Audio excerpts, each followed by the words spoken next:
En hoe het die VGK Suid-Afrika probeer om standvastig te bly in hulle teologiese beginsels te midde van die verandering in die samelewing? Ja, ek dink ons moet verstaan, dit is almal mense wat uit 'n kerkstryd in Nederland gekom het. 'n Stryd om die behoud van die skrif en die belydenis.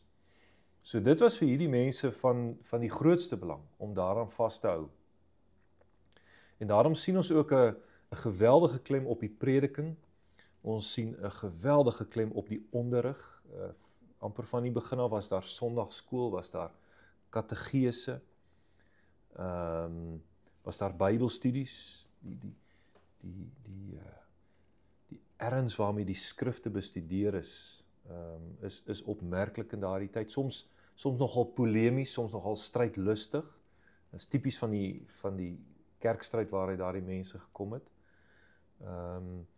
En dan ek dink die belang wat geheg is aan die gereformeerde onderwys is iets wat ons nie mag miskyk nie. Reeds in die 50er jare vind ons 'n sogenaamde Saterdagskool.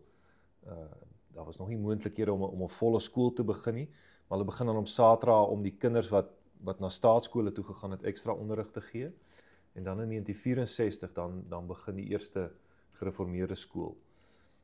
So ek dink dit is een van die uitstaande kenmerke, hoe die vrye gereformeerde kerk ook probeer het om die beginsels van skrif en belydenis vas te hou.